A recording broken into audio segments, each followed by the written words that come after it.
ओम शांति। हम सब संगम युग पर पुरुषार्थी हैं।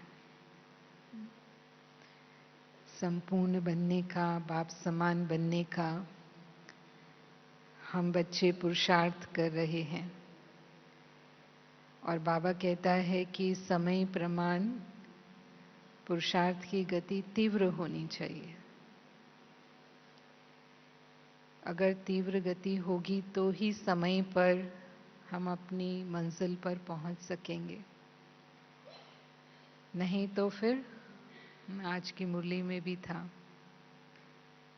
या कल की मुरली में भी था ये बात कि फिर पछताना पड़ेगा कि समय हमारे हाथ से निकल गया। हमें जो करना चाहिए था वो हमने नहीं किया। तो स्व चेकिंग हमारे पुरुषार्थ को तीव्र बनाने की ही विधि है। बाबा ने हमें सबसे सहज विधि दी है स्व चेकिंग की, अपना चार्ट देखना। समय प्रति समय मुरली में भी हम चार्ट के बारे में सुनते रहते हैं। और जब भी भट्टियां होती हैं सेवा केंद्रों पर या मधुबन में, तो भी इस विषय को विशेष अंडरलाइन कराया जाता है कि रात को सोने से पहले सारे दिन में बाबा की श्रीमत प्रमाण हम कितना चले, क्या उसमें कमी रह गई। क्योंकि ब्राह्मण जीवन की अपनी विशेष दिनचर्या है। तो अगर हम उस विशेष दिनचर्या के प्रमाण अमृत वेले से रात्रि तक चलते हैं तो अपने आप ही तीव्र पुरुषार्थ हो जाता है। लेकिन उस दिनचर्या में अगर नीचे ऊपर होता है, अगर हमारे पुराने संस्कार इमर्ज होते हैं तो फिर अंतर आ जाता है। तो सभी भाई बहनें चार्ट लिखते हैं। चलो लिखते तो कम है, मैं नहीं समझती कि सभी लिखते होंगे। थोड़ा समय उमंग होता है तो लिखते हैं और फिर बाद में धीरे धीरे वो सिर्फ चेकिंग पर आ जाता है। तो पूछना चाहूंगी मैं कि कोई ऐसे हैं जो लिखते हैं इस सभा में? तो हाथ उठाएं। बहुत कम, गिनती कर सकते हैं, सिर्फ 8-10 हाथ उठे हैं। अच्छा, लिखते नहीं हैं लेकिन सोने से पहले रोज अपनी चेकिंग जरूर करते हैं। हाँ, सारे दिन में मन वाणी कर्म कैसे रहे, दिनचर्या श्रीमत प्रमाण रही, सोने से पहले चेकिंग करते हैं अपनी। वो हाथ उठाएं। वो काफी है, क्योंकि चेकिंग करना फिर भी सहज है। वो तो सारे दिन की चेकिंग कुछ मिनटों में हो जाती है, ज्यादा समय भी नहीं लगता है। लेकिन वो चेकिंग करने के बाद सिर्फ चेकिंग करने तक नहीं छोड़ देना है, लेकिन चेंज करना है। वो बाबा कहता है चेक करना है फिर चेंज होना है। चेक करने का ये भी मतलब नहीं है कि अरे आज तो मैंने इतनी गलतियां कर दी, हाँ, तो हम दिल शिकस्त हो जाएं, निराश हो जाएं। या थोड़े दिन चेकिंग कर रहे हैं लगातार तो पता चला हर दिन ही वो गलती हो रही है जो नहीं करनी चाहिए, तो फिर इतना ज़्यादा दिल शिकस्त हो रहे हैं कि योगी नहीं लग रहा है। तो ये चेकिंग सही चेकिंग नहीं है। चेकिंग करने का मतलब दिल शिकस्त होना नहीं, लेकिन जब हम बाबा को दे देते हैं तो बाबा हमारी हिम्मत पर हमें मदद करते हैं। तो बाबा के सहयोग से हम अपने उन कमजोर संस्कारों पर विजय पा लेते हैं। भले हमें थोड़ा समय लगता है, ऐसे नहीं है, बाबा को भी पता है कि संस्कार एकदम परिवर्तन हो जाएंगे। जो इतने कड़े संस्कार जन्मों के बने हुए हैं, तभी बाबा हमें समय देते हैं। तो इसीलिए हमें दिल शिकस्त नहीं होना है, लेकिन अपनी हिम्मत को बनाए रखना है। और जितना हम हिम्मत से वो करते रहते हैं, धीरे धीरे वो संस्कार कमजोर होते होते हमेशा के लिए फिर विदाई ले लेते हैं। अमृत वेले से हमारी दिनचर्या शुरू होती है। तो मेरा अमृत वेला विधि पूर्वक रहा, सबसे पहली चेकिंग ये बाबा ने हमें विधि दी है। पहला संकल्प होना चाहिए, मैं आत्मा परम धाम से इस तन में अवतरित हुई हूं, मैं अवतरित आत्मा हूं। ये ब्राह्मण जन्म धर्म स्थापना के लिए अवतरित जन्म है। और इसके साथ ही बाबा को हमें गुड मॉर्निंग कहना है।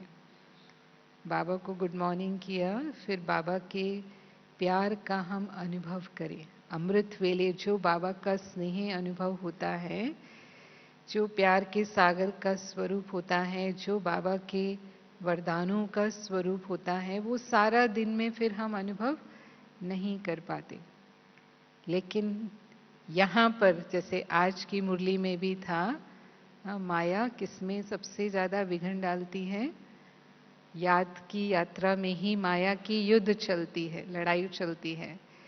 तो हम सोचते तो हैं कि हमारा अमृत वेला पावरफुल होना चाहिए, हम बाबा से सर्व खजानों से अपने को अमृत वेले भर लें, और ना सिर्फ हम स्वयं भरपूर हो जाएं, लेकिन सर्व आत्माओं को भी हम उन खजानों का दान करें।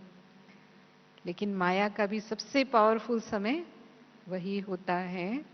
तो माया आती है निद्रा के रूप में, या तो उठते ही नहीं हैं, या फिर सोचते हैं चलो अभी तो 4 नहीं बजे हैं, 4 बजने में थोड़ा टाइम है, अलार्म लगाया है या जो भी बाबा ने उठा दिया, तो अब 4 बजे उठेंगे। फिर सीधा कब उठे? 5 बजे। पूरा अमृत वेला वो 5 मिनट में पूरा हो जाता है। तो ऐसा निद्रा योग तो नहीं करते हैं अमृत वेले। तो माया का ये रूप सवेरे बहुत पावरफुल होता है। और दूसरा होता है कई बार बहानेबाजी मन में चलती है।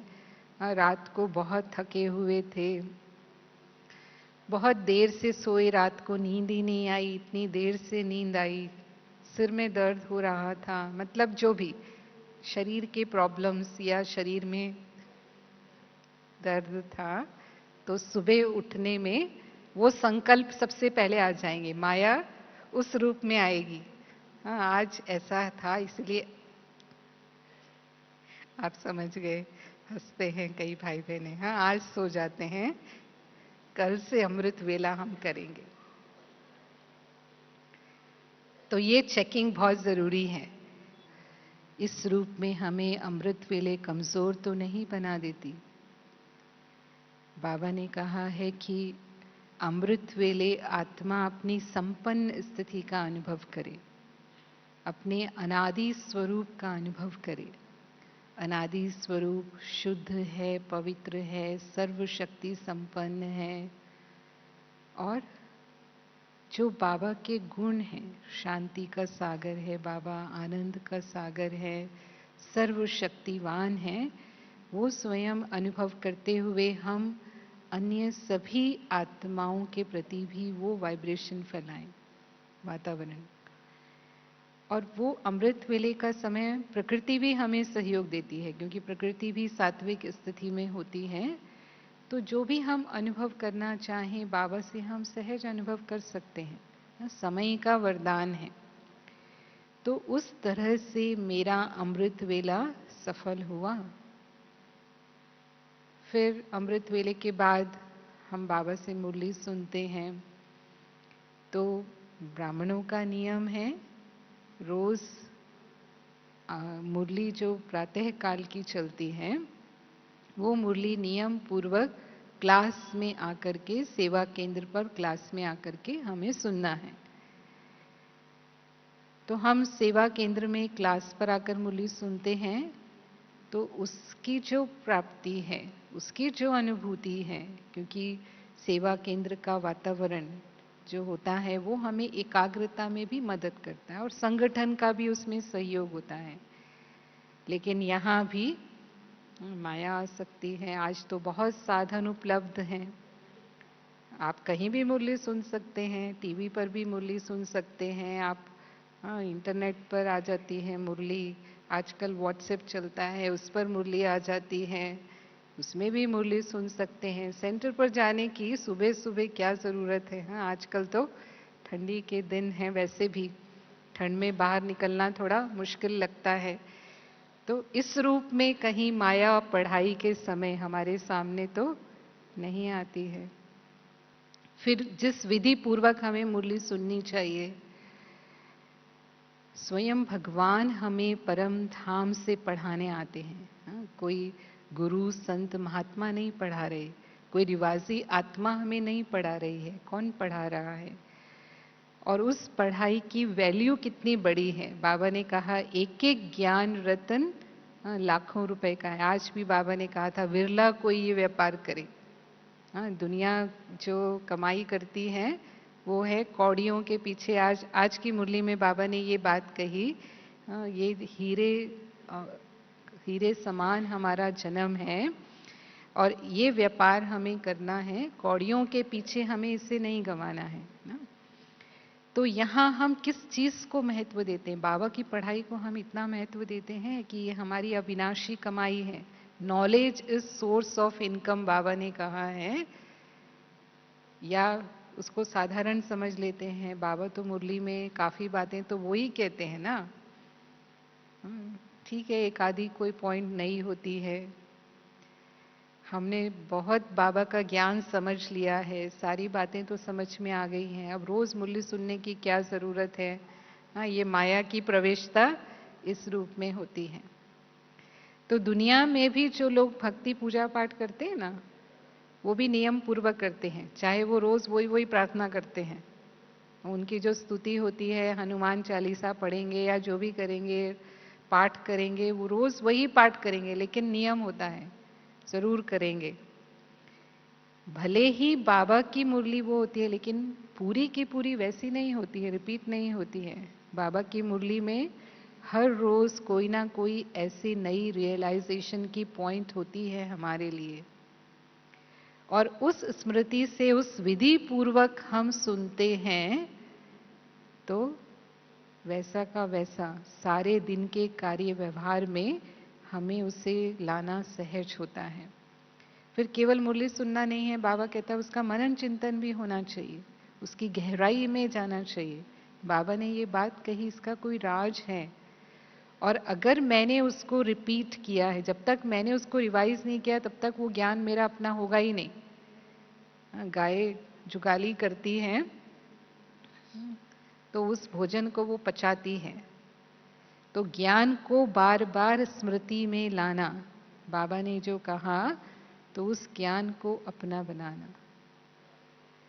तो उतनी एकाग्रता से, बाबा के प्यार से, उस वैल्यू से मैंने बाबा की मुरली सुनी, ये है चेकिंग।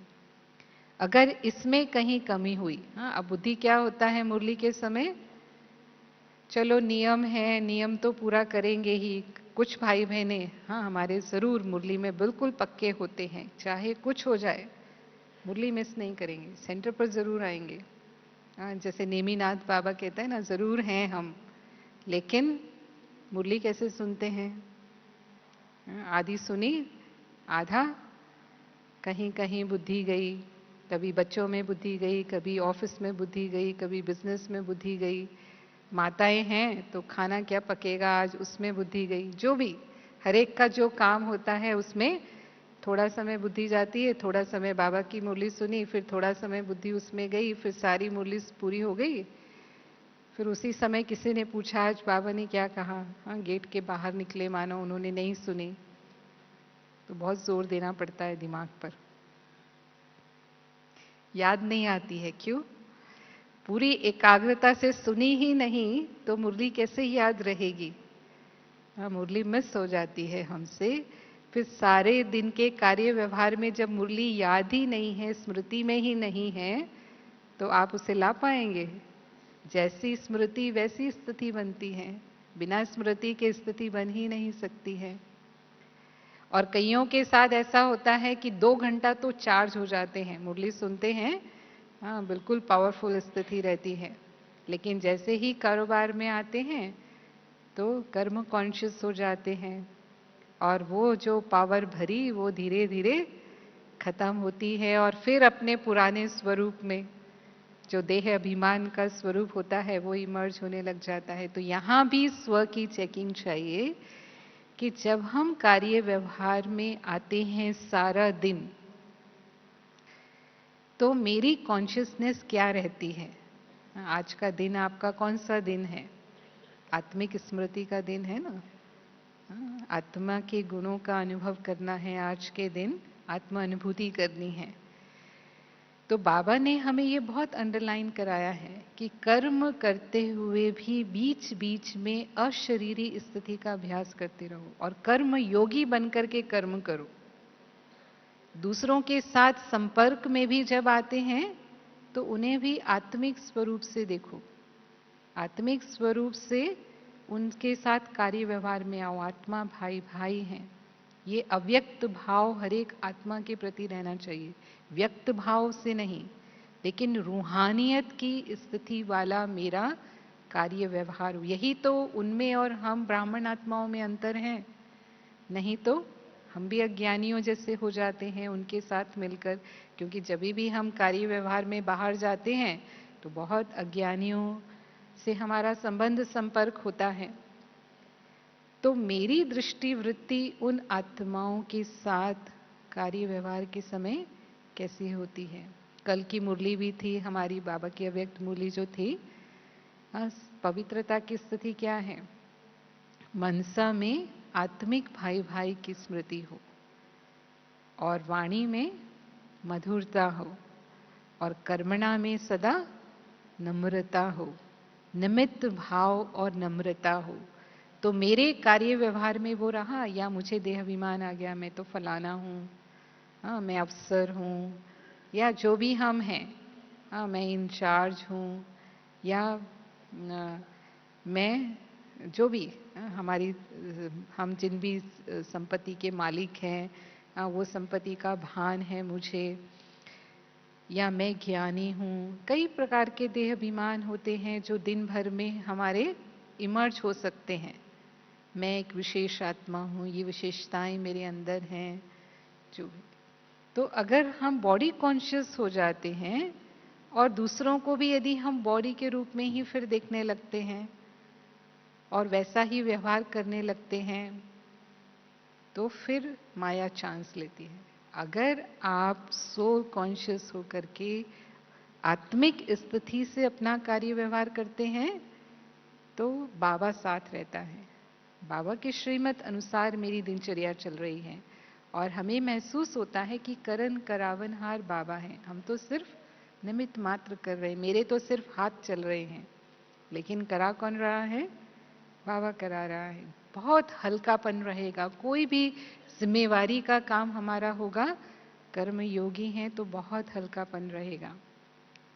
लेकिन अगर हम भारी हो रहे हैं, हमें अशांति हो रही है, चिंता हो रही है, परेशानी हो रही है, तो इसका मतलब कहीं ना कहीं देह अभिमान में आकर के मैं अपना कार्य कर रही हूँ। ये चेकिंग चाहिए। मेरी स्थिति कैसी है? सारे दिन के कार्य व्यवहार में मेरी स्व स्थिति कैसी रही?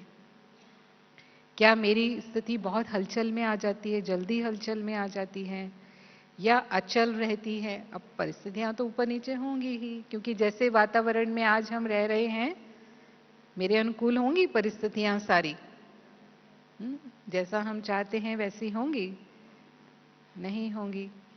फिर मेरे कोई ऐसे बोल तो नहीं निकल जाते दूसरों के प्रति जो ब्राह्मण जीवन की मर्यादा के अनुकूल नहीं है। मेरे वचन सदा सुख देने वाले होने चाहिए, कड़वे वचन तो हम नहीं बोल जाते। तो ये चार्ट की जो हमारी चेकिंग है, कई बार हमें थोड़ा सूक्ष्म में जाना पड़ता है। हाँ, मोटे रूप से हमें लगता है हम सही है ना, हम थोड़ी ऐसा करते हैं, ये ऐसा करते हैं, इसीलिए फिर हमको करना पड़ता है। हम दूसरों को कई बार दोष देने लगते हैं। होता है नहीं होता है? उंगली हमेशा कई बार दूसरों की तरफ, अंतर्मुखी होने की बजाय जब हम बाह्यमुखी होते हैं तो स्व परिवर्तन के बजाय दूसरों के परिवर्तन की इच्छा करने लगते हैं, या स्व चिंतन के बजाय मन कहाँ चला जाता है? पर चिंतन में चला जाता है, दूसरों के चिंतन में। इसको ऐसा करना चाहिए, इसको ऐसा नहीं करना चाहिए, इसको ऐसा नहीं बोलना चाहिए, इसको ऐसा होना चाहिए। लेकिन श्रीमत क्या है? श्रीमत है मुझे कैसा होना चाहिए। बाबा ने मुझे ये सिखाया है। हाँ, दूसरों के परिवर्तन की जिम्मेवारी मेरी नहीं, मेरे परिवर्तन की जिम्मेवारी मेरी है। इस परिस्थिति में भी मुझे कैसा होना चाहिए। और कहाँ भी अगर हमें संशय आता है कि मैं सही कर रही हूं या नहीं, तो बाबा कहता है फॉलो फादर। किसको फॉलो करना है? ब्रदर सिस्टर को फॉलो नहीं करना है। हाँ, ये भाई ऐसे कर रहे हैं, ये बहन ऐसे कर रही है, इतने साल पुराने हैं, इतने सालों से ज्ञान में चलते हैं, अभी भी देखो। हाँ, तो हम तो अभी नए हैं, अगर हमने किया तो उनको फॉलो करना है। हाँ, या निमित्त बहने भी, कई बार बाबा कहते हैं महारथी भी अगर कोई गलती करते हैं तो क्या समझो, वो उस समय परवश है, वो महारथी नहीं है, वो भी माया के वश है। लेकिन नंबर 1 ब्रह्मा बाबा हैं। अभी तक जो संपूर्ण बने हैं वो ब्रह्मा बाबा हैं। तो बाबा ने श्रीमत दी है, बाबा को देखो, ब्रह्मा बाबा को देखो, बाबा ने इस परिस्थिति में क्या किया। कहीं भी लगता है कि मुझे समझ में नहीं आ रहा, अभी मुझे क्या करना है, मैं बहुत कंफ्यूज हूँ, उलझन में हूँ, ये करूँ या ये करूँ, तो ब्रह्मा बाबा की जीवन देख लो। बाबा सदा समर्पित बुद्धि रहे, कभी भी बाबा ने अपने में मैंपन नहीं आने दिया। मैंपन का देह अभिमान अंश मात्र भी नहीं। सदा क्या कहा? मैं ओबीडियंट सर्वेंट हूँ, विश्व सेवाधारी हूँ ना। इतनी बड़ी ऑल माइटी अथॉरिटी ने मुझे अपना रथ बनाया है, तो थोड़ा तो अभिमान कर सकते हैं कि नहीं कर सकते हैं? लेकिन बाबा ने वो अभिमान किया। तो बाबा को देखना है, बाबा ने कैसे अपने जीवन में ब्राह्मण जीवन की मर्यादा के अनुसार हर कदम उठाए। मुझे भी बाबा को फॉलो करते हुए चलना है। फिर हम भोजन करते हैं, तो भोजन करते समय चेकिंग चाहिए कि मैंने बाबा की याद में भोजन किया। जो बाबा को भोग लगाकर खाया जाता है वही ब्रह्मा भोजन है। उसी भोजन में शक्ति भरती है और वो हमारे तन मन के क्लेश खत्म करता है। जैसा अन्न वैसा मन हम सिखाते हैं ना दूसरों को। तो मैंने उस मर्यादा का पालन किया, विधि पूर्वक भोजन खाया जो ब्राह्मण जीवन की विधि है, या भूल गए, भूख लग रही थी, जल्दी जल्दी में बस जैसे आया वैसे खा लिया, या कहीं बाहर जाना था, जो भी मेहमान आ गए। कई कारण बन सकते हैं कि हम खाते समय बाबा को भूल जाएं। ब्रह्मा बाबा भी कई बार मुरली में कहते हैं, जब मैं एक कौर मुंह में डालता हूं तो बाबा को याद करता हूं, लेकिन फिर याद भूल जाती है। मुझे भी मेहनत करनी पड़ती है कि पूरा समय याद बनी रहे। या कई बार तो ऐसा होता है कि सब साथी ही टेबल पर मिलते हैं, खाने की टेबल पर। वैसे तो सब अपने अपने काम में लगे होते हैं, जब खाना खाने आए तो सब साथ में बैठे, तो फिर बाबा को याद करने की फुर्सत कहाँ है? फिर तो कहानियां होती है।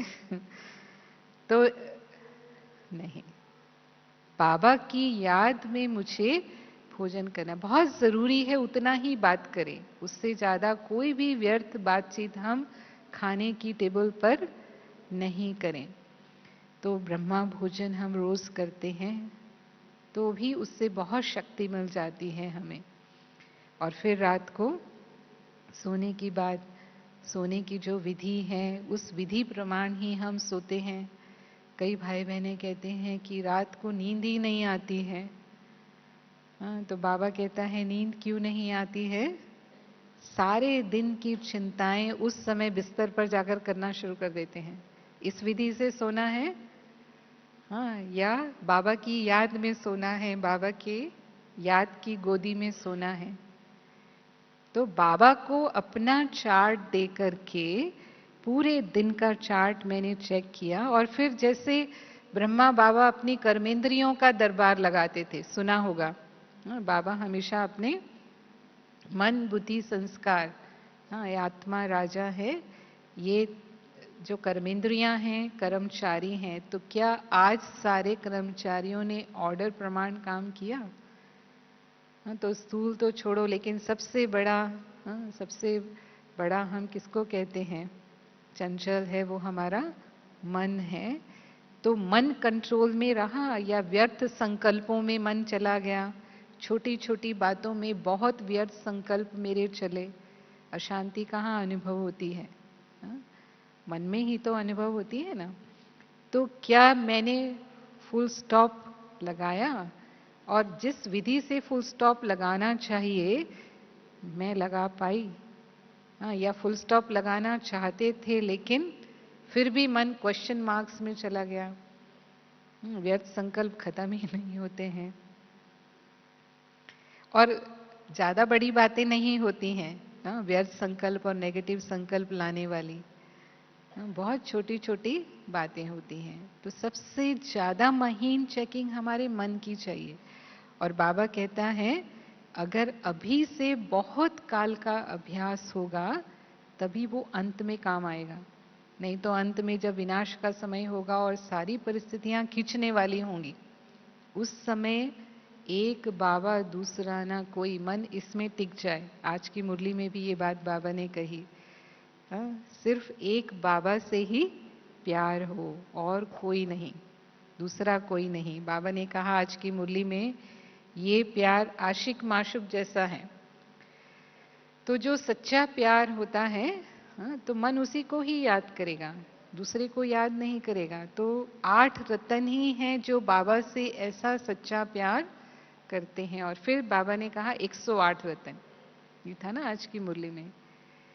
तो मेरा मन टिक जाए 1 सेकंड में, जहां मैं मन को टिकाना चाहूं, एकाग्र करना चाहूं, स्थित करना चाहूं बाबा की याद में। अगर मैं निराकारी स्थिति में, परम धाम में बाबा को याद करना चाहती हूं तो मेरा मन निराकारी स्थिति में है। ऐसे नहीं एक संकल्प परम धाम में मैं हूं और दूसरा संकल्प फिर नीचे आ गई, फिर कोशिश करती हूं, फिर बड़ी मुश्किल से मन परम धाम में पहुंचता है। ये मन का कंट्रोल नहीं है। फरिश्ता स्थिति का अनुभव करना है। बाबा कहता है सारे दिन में स्वयं को भी फरिश्ता अनुभव करो, अन्य आत्माओं को भी फरिश्ता स्वरूप देखो। तो मैंने वो फरिश्ता स्वरूप देखा या आत्माओं की और भी बातें मुझे नजर आई। हाँ, उनकी कमियां नजर आई, उनके अवगुण नजर आए। एक मुरली में बाबा ने कहा था काला कोयला भी है ना तो भी आप डायमंड देखो, देख सकते हैं। हाँ, इतना परिवर्तन कर सकते हैं। तो ये करना है, क्योंकि जैसे भगवान ने, हम कैसे भी थे बाबा ने अपना बनाया। हाँ, पतितों को पावन बनाने ही बाबा आता है और पतित दुनिया में आता है। ये नहीं सोचता है कि पावन लोग जहां होंगे वहीं मुझे जाना है। तो हम भी इस विश्व को परिवर्तन करने वाले बाबा के सहयोगी बच्चे हैं। और जब हम अन्य आत्माओं के प्रति इतना दृष्टिवृत्ति का परिवर्तन करते हैं कि जो नहीं दिखाई दे रहा उनका अनादि स्वरूप वही हम देखें। आत्मा तो दिखाई नहीं देती है ना, लेकिन फिर भी हमें क्या देखना है? क्या देखना है? आत्मा को ही देखना है, आत्मा के गुणों को ही देखना है कि देखो अपने उस पवित्र स्वरूप में ये आत्मा शांत स्वरूप है, प्रेम स्वरूप है, शक्ति स्वरूप है। तो उसका वही स्वरूप मुझे नजर आए। ये चेकिंग अपनी कि हर स्थिति में मन रहा। सारे दिन में बाबा ने जो हमें योग की अवस्थाएं बताई हैं, उन अवस्थाओं में हम कितना समय रह पाए, अपने मन को कितना एकाग्र कर पाए, मेरे मन पर कितना कंट्रोल मेरा रहा, या याद में मेरी युद्धि चलती रही। याद तो मन से ही करते हैं ना बाबा को। तो जरूर माया विघ्न डालती है, लेकिन मुझे तो निर्विघ्न बनना है ना।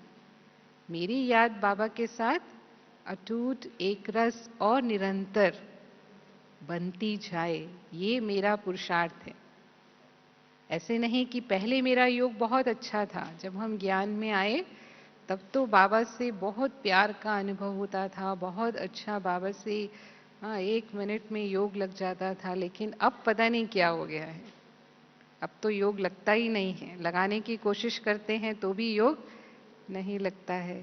ऐसे बनना है या और मेरा योग सहज होता जाए, निरंतर होता जाए बाबा के साथ। तो ये चेकिंग कि मेरी योग की स्थिति कैसी है और उसमें मेरा मन कितना सहज एकाग्र हो जाता है। वो ज्वालामुखी योग की स्थिति हम कितना समय अनुभव करते हैं। तो अपने संपूर्ण स्वरूप को हम सामने रखें चेकिंग के लिए। जैसे हर इंसान क्या करता है सारे दिन में, अपने शरीर की चेकिंग करते हैं ना। कहीं भी बाहर जाएंगे तो पहले दर्पण के सामने खड़े हो जाएंगे। हाँ, बाल ठीक ठाक हैं, कपड़े सब ठीक ठाक हैं, और पूरा ठीक करके और फिर बाहर निकलते हैं। तो ये तन की चेकिंग होती है, तन सही है या नहीं। ऐसे ही अपने संपूर्णता के दर्पण में, हाँ, या ज्ञान के दर्पण में अपने आप को देख लो। बाबा ने हमें कौन सा आईना दिया है। मैं आत्मा देव स्वरूप में कैसी थी, उस देवताई स्वरूप को सामने लाओ और उस स्वरूप को लेकर के अभी तक मुझ में क्या कमियां हैं। हाँ, मेरा वो सर्वगुण संपन्न, 16 कला संपूर्ण, संपूर्ण निर्विकारी मर्यादा पुरुषोत्तम स्वरूप है। उस मंजिल तक मुझे पहुंचना है। तो हम ये भी सोच सकते हैं जब भी हम दर्पण के सामने खड़े होंगे, हम सिर्फ अपना वर्तमान स्वरूप नहीं देखेंगे। कौन से स्वरूप की चेकिंग करेंगे? अपने भविष्य देवताई स्वरूप को भी देखेंगे। और उस प्रमाण, जैसे अब बाहर निकलने के प्रमाण मेरे में क्या कमी है हम ठीक कर लेते हैं, तो उस प्रमाण मेरे में अभी क्या कमी है वो मुझे अटेंशन में ले आना है। कर सकते हैं ऐसा? हाँ? तो कितना सहज पुरुषार्थ हो जाएगा कि दर्पण के सामने तो कितनी बार हम खड़े होते होंगे दिन में।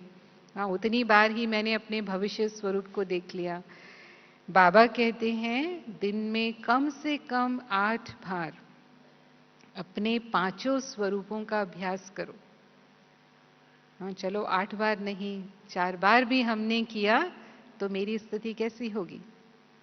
हाँ, मन की स्थिति बिल्कुल श्रेष्ठ संपन्न स्थिति हो जाएगी। तो मेरा वो देवताई स्वरूप, फिर मेरा पूज्य स्वरूप, मेरा फरिश्ता स्वरूप, मेरा वो अनादि स्वरूप, वो स्वरूप मेरे चिंतन में बार बार आता रहे। तो यदि इस विधि से हम बाबा को रोज चार्ट देते हैं अपना, तो बहुत जल्दी जैसे बाबा हमें चाहते हैं हम संपन्नता की स्थिति को प्राप्त करेंगे। बाप समान स्थिति का अनुभव वर्तमान में रहते हुए भी हम करेंगे। भविष्य की बात तो है ही, भविष्य की प्रारब्ध तो है ही, लेकिन वर्तमान संगम युग के इस जीवन में भी हमें संपन्नता का अनुभव होगा। बाबा के साथ का हम पूरा पूरा अनुभव करते हुए संगम युग की प्रारब्ध का भी हम अनुभव करेंगे। ओम शांति।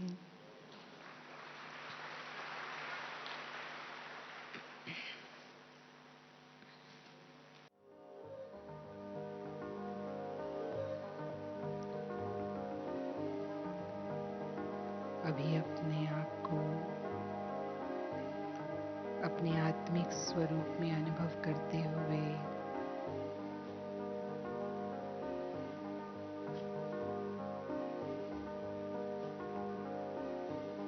अपने वर्तमान पुरुषार्थ को देखें।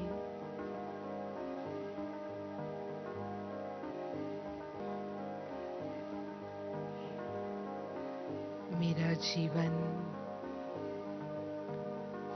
कितना बाबा के श्रीमत प्रमाण मैं आत्मा चला रही हूँ।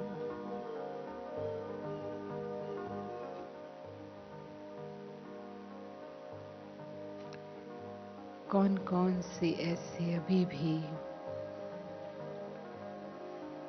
पुराने संस्कार, कमजोरी के संस्कार,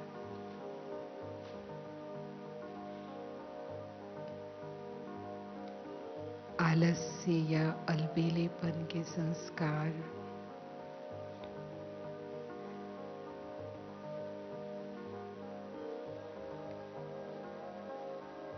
इमर्ज हो जाते हैं।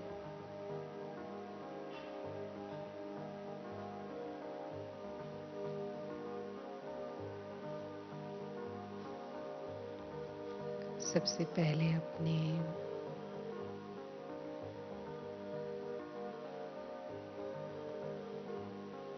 स्मृति और वृत्ति को चेक करें।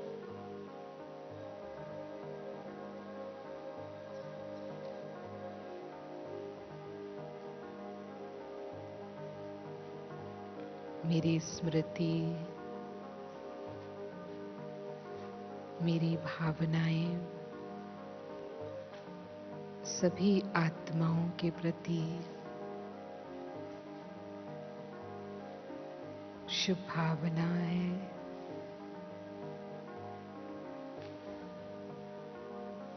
श्रेष्ठ भावना है।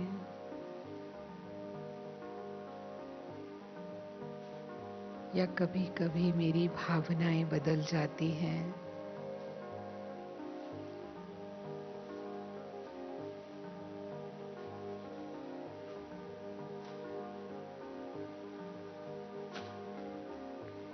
और यदि बदलती है तो क्या कारण बनता है?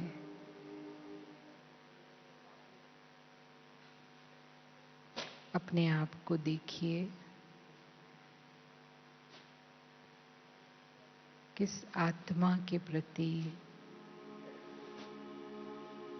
आपकी भावना बहुत जल्दी बदल जाती है।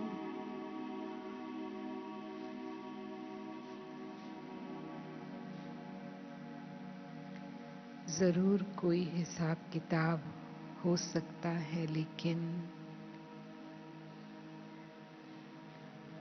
मुझे अपनी भावना को शुभ रखते हुए इसे समाप्त करना है।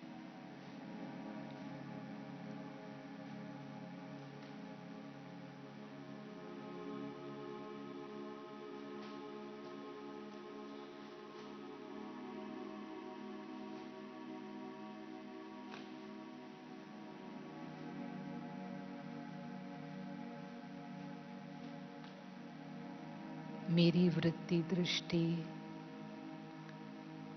सारे दिन आत्माओं के संबंध संपर्क में आते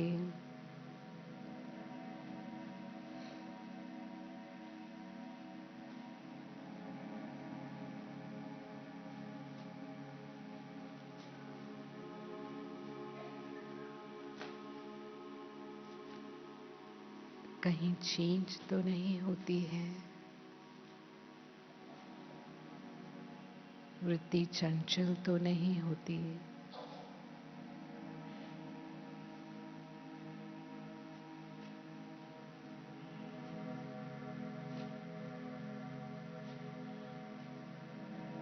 और यदि होती है तो मुझे अपने देह अभिमान के इस अंश वंश को बाबा की याद से और आत्मिक स्मृति के अभ्यास से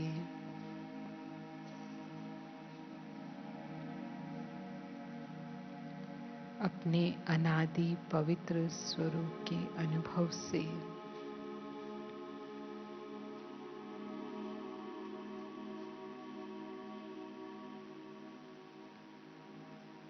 समाप्त करना है, चेंज करना है।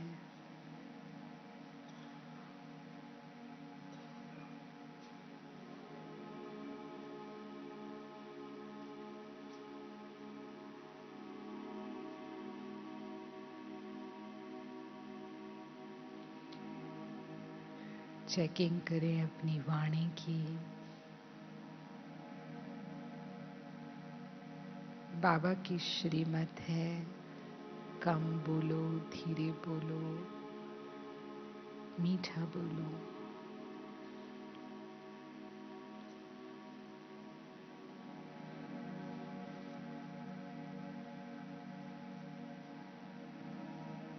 क्या मेरे वचन सदा ही इसी प्रमाण रहते हैं।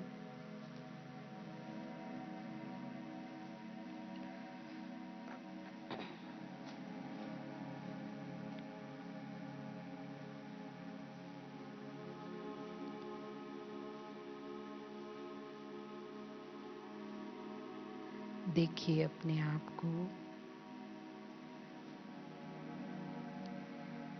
यदि नहीं है, कोई कमी है,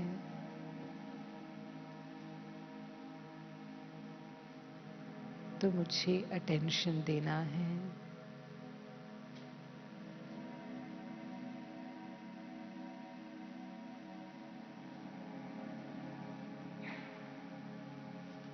मैं ब्राह्मण आत्मा हूँ।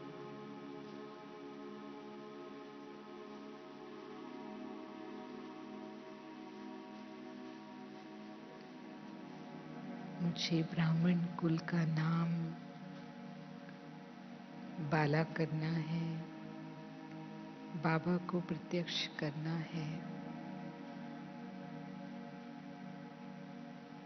और उसका सबसे पहला माध्यम है बोल।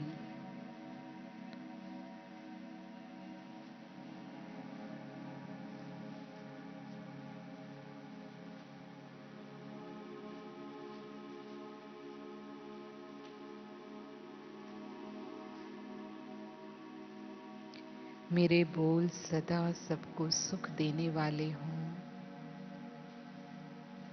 बाबा के स्नेह का अनुभव कराने वाले हों, आत्माओं में हिम्मत और उमंग भरने वाले हों, ऐसे ही वचन मुझे बोलने हैं।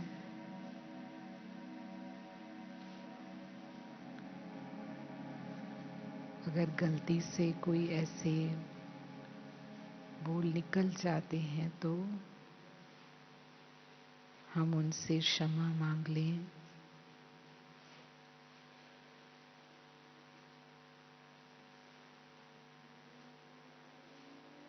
और आगे के लिए अटेंशन रखें।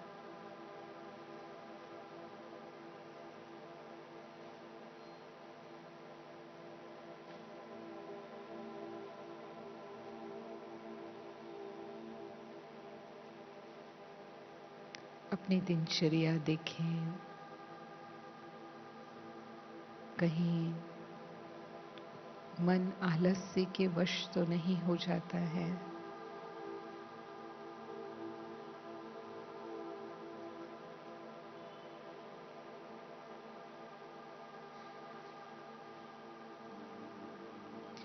तन की कोई बीमारी हो सकती है, लेकिन मन यदि खुश है, आत्मा स्वस्थ है, तो तन की बीमारी भी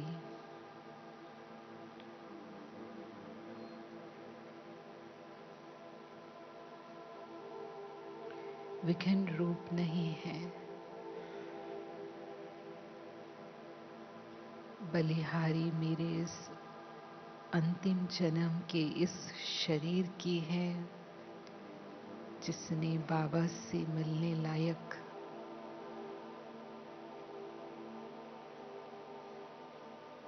बनाया अनेक जन्म जन्मांतर की कमाई का भाग्य मुझे दिलाया है। मेरा ये शरीर जैसा भी है बहुत अमूल्य है।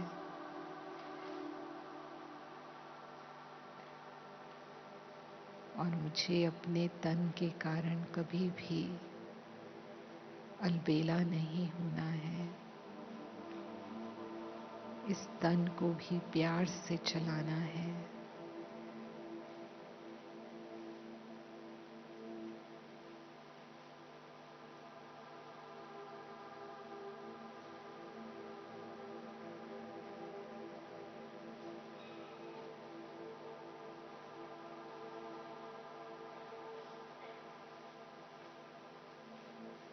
कभी भी पढ़ाई में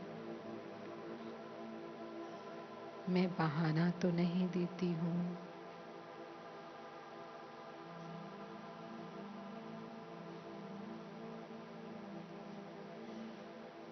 ये पढ़ाई मेरे जन्म जन्मांतर का भाग्य बनाने वाली है।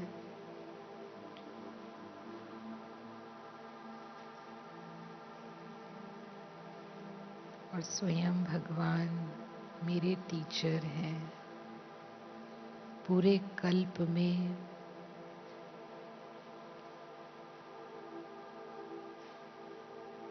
एक ही बार बाबा आते हैं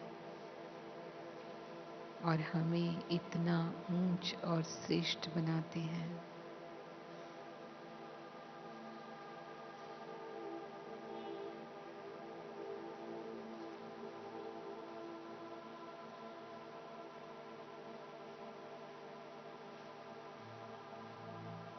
मेरे मन में सदा एक बाबा के प्रति ही, बाबा मेरा संसार है, मैं बाबा की हूँ और बाबा मेरा है, ये भावना रहती है। एक बाप दूसरा न कोई,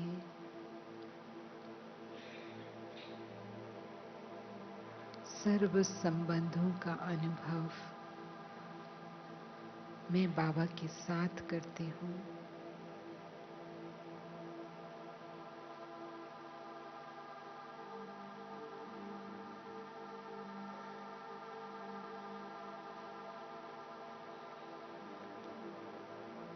बाबा को पाकर मैंने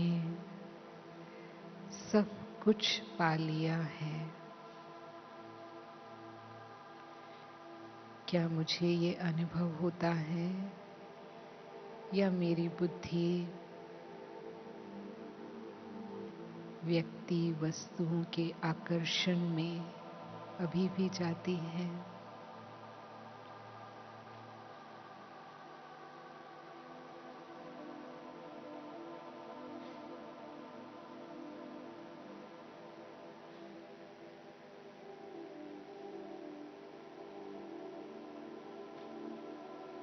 ये सब पुरानी दुनिया अब विनाश होने वाली है और मेरे साथ ये याद की अविनाशी कमाई ही जाएगी।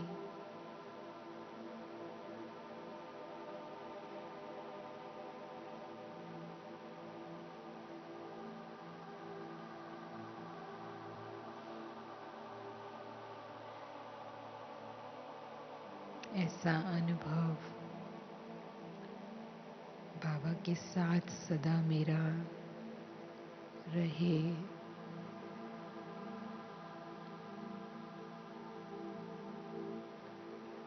बाबा की याद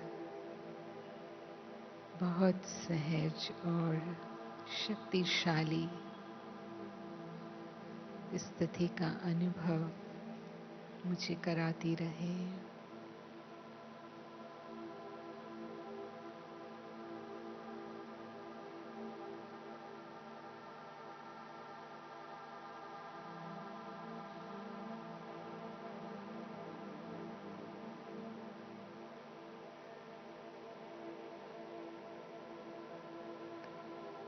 ऐसे बाबा की श्रीमत के दर्पण में रोज अपने आप को देखते रहें कि कहाँ तक हम इस यात्रा की मंजिल के नजदीक हैं या दूर हैं।